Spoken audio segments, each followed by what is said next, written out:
The fertile land of Odisha on the eastern coast of India has been a great center of culture since ancient times. Here is a continuing Buddhist tradition of over 2,000 years.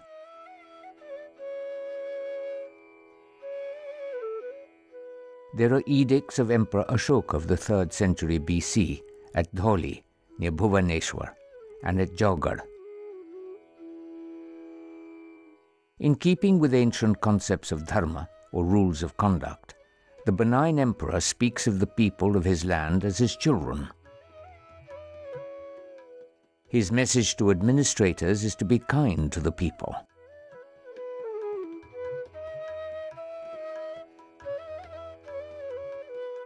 Everywhere in India, the 2nd century BC saw the making of stupas and rock-cut prayer halls and monasteries for the Buddhist and Jaina faith.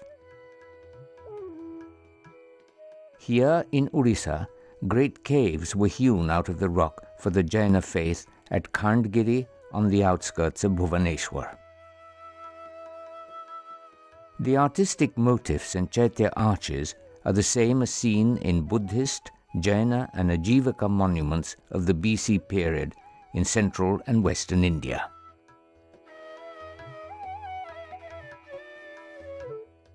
For hundreds of years that followed, as everywhere in India, the preoccupation of the people was with the philosophic quest. No palaces and houses for ephemeral beings were made of lasting materials. Therefore, none survive.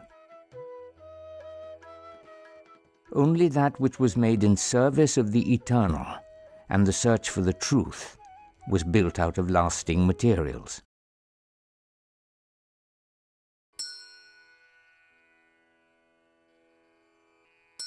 Odisha was a great center of the Buddhist faith.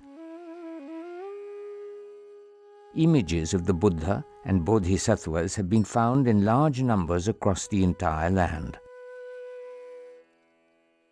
The numbers are overwhelming and speak of great devotion and artistic pursuit.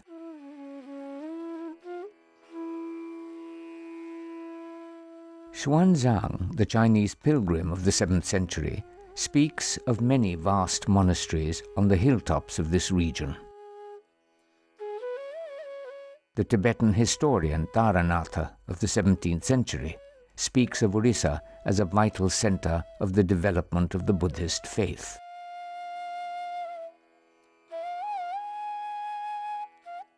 Archaeological excavations over the past 50 years have unearthed vast monastic complexes in the Asiya hill range.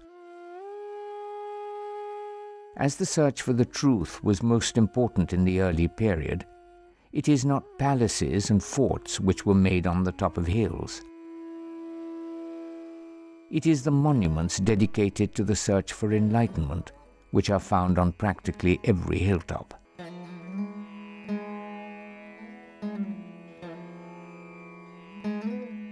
The site of Lalitgiri has the remains of vast viharas which must have once hummed with activity. High atop the hill is the vast stupa, which reminds us of the ephemeral nature of all that is around us.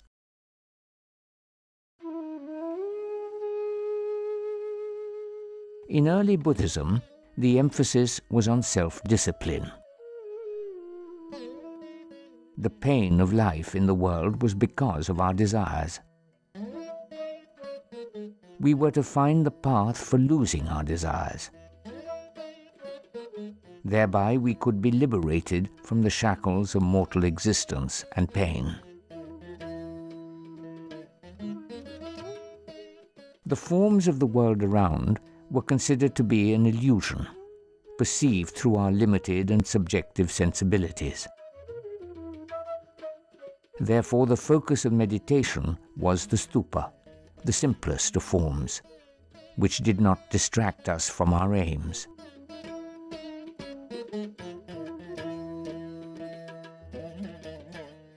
By the 5th century, sublime human forms were created in art to provide another way towards the attainment of the final peace.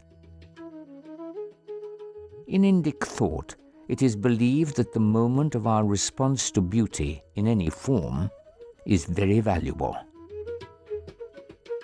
It is in that moment that the veils of illusion are parted, and we see the grace which underlies all of creation.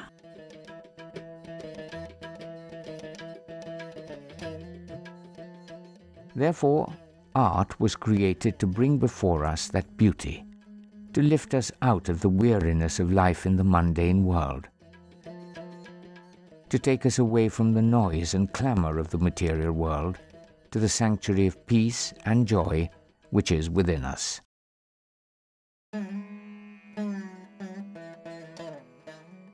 In the great monasteries of eastern India, such as these, the search for enlightenment became a great intellectual endeavor. The various qualities of the Buddhahood within us were analyzed in great detail. A logical path towards the attainment of the truth was created. The many attributes of Buddhahood were personified in a pantheon of deities. They helped to focus our attention on those qualities which needed to be awakened within us. We meditated upon a deity till those qualities grew within us and filled us completely. We had become that deity. Then we had to move further on the path, towards the illumined center where the final peace lay.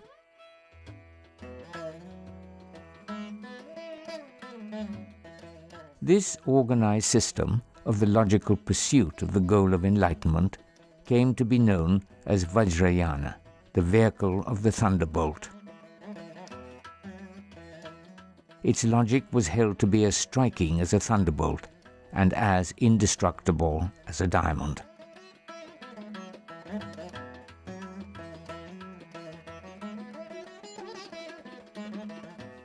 The remains of the great monasteries of Odisha present us the largest numbers of Vajrayana deities found anywhere. As elsewhere, we also know that the early Theravada and Mahayana schools of thought were also followed in these monasteries. Logical discussions of the truth and of the effectiveness of various paths towards enlightenment were common in Indic faiths since the ancient period.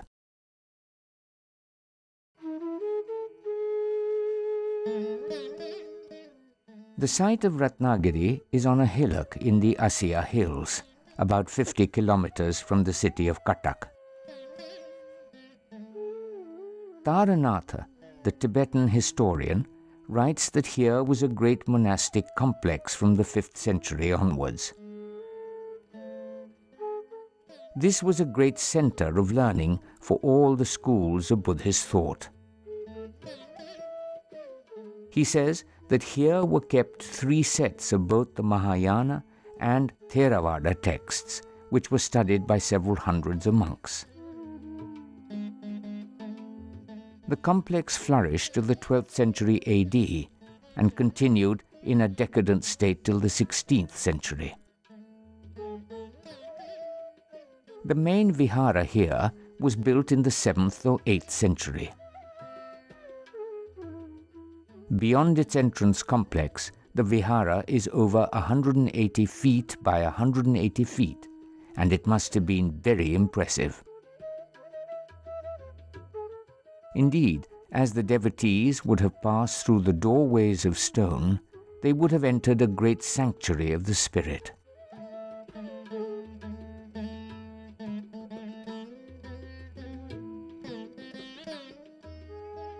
As everywhere in India since ancient times, the entrance to the sacred space presents us the images of the exuberant world of nature, which we leave behind as we enter.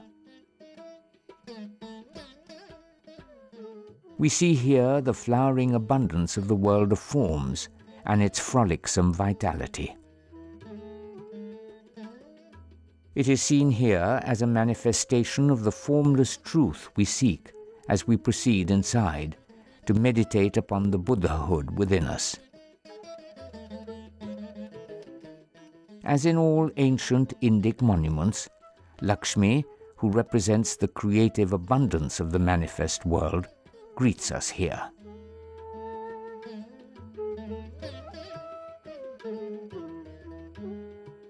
The continuous vine of the overflowing fertility of the natural world is a central theme from the 2nd century BC stupa railings of Bharhut and Sanchi.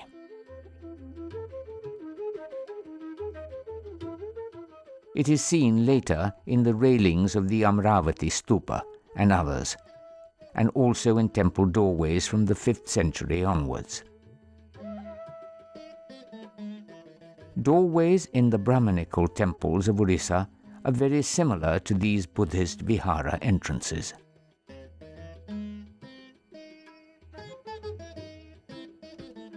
The interconnectedness of all forms of life is eloquently expressed here. In this vision, the animals and birds, the trees and flowers are seen as no different from human beings.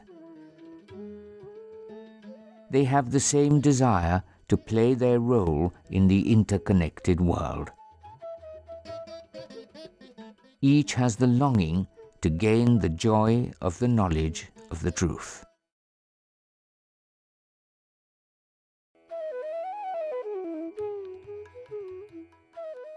The numerous sculptures found here show that along with the Vikramshila University of Bihar, Ratnagiri was a prime center for the development of Vajrayana Buddhism.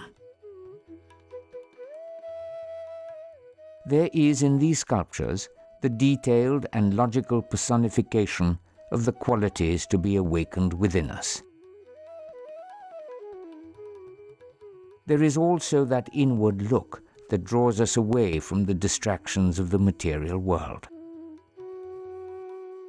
In Indic art, it is not the presentation of photographic reality which is the aim of the artist. Instead, these bring us that sense of grace which is to be found in all creation, despite the pains and blemishes of the ephemeral forms. Before these, the devotee could lose his egotistical desires and concerns for a moment to find the peace within.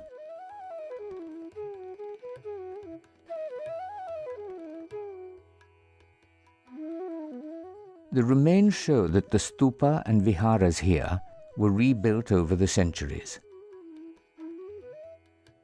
The number of portable monolithic stupas found here are exceeded only by those found in the complex of the Mahabodhi temple in Bodh Gaya. Though comparatively forgotten in recent times, Ratnagiri was obviously one of the greatest centers of the Buddhist world.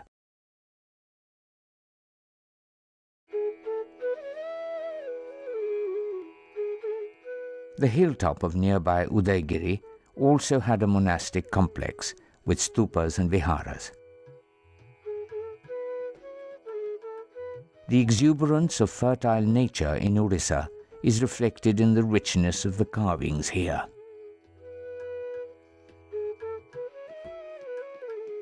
Amid all the activity of the world, our attention is directed to the peace which can be awakened within us.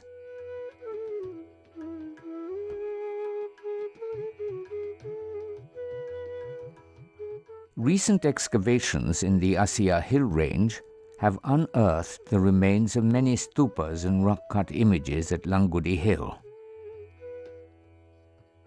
Most importantly, an inscription found here has led to the identification of this as the great Pushpagiri site, which is mentioned by Xuanzang in the 7th century.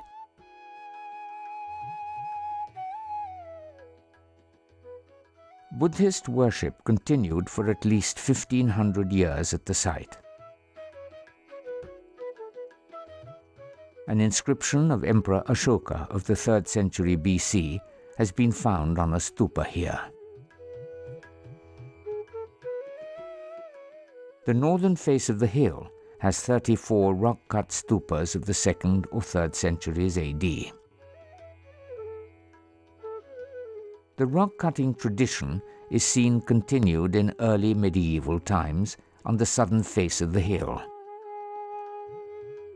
Here we see figures in a large relief panel. Dhyani Buddhas, a Tara and a Pragya Paramita, deities of the later Mahayana school of Buddhism, are made here.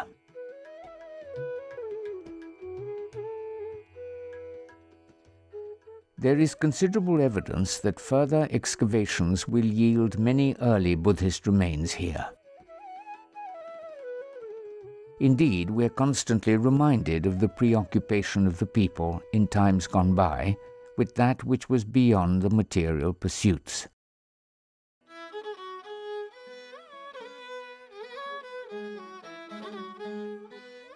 At the base of Kaima Hill, a little to the north of Langudi Hill, a rock-cut elephant has been found datable to the 3rd century BC. The hill also has 4 rock-cut viharas.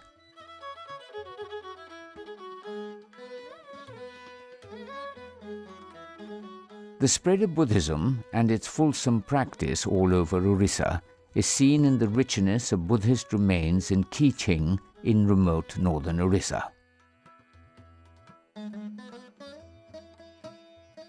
There were a number of temples and stupas here. Sculptures of Buddhas, Bodhisattvas and Brahmanical deities show the happy coexistence of both faiths in this region till beyond the 10th century.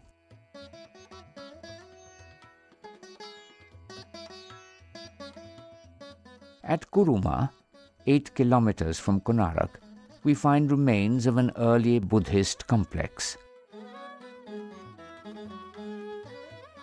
A Buddha image continues to be worshipped by the villagers here by the name of Dharma.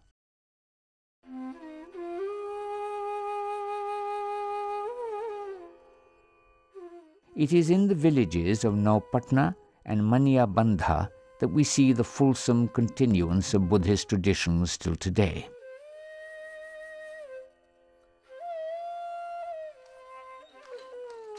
The weavers of this region are famous for their tie and dye fabrics. Their silk saris are admired throughout India. It is these weavers who have continued the worship of the Buddha.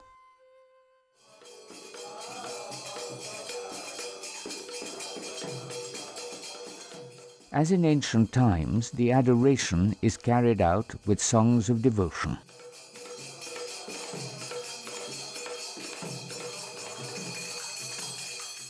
The purpose is to lose our fretful concerns in the ecstasy of our search for the truth.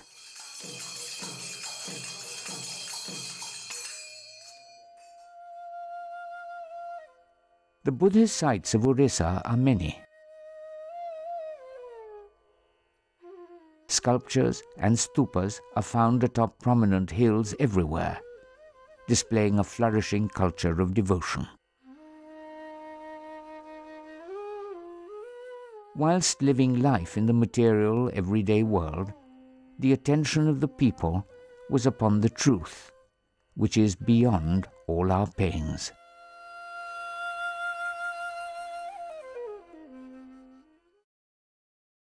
Buddham saranam gacchami,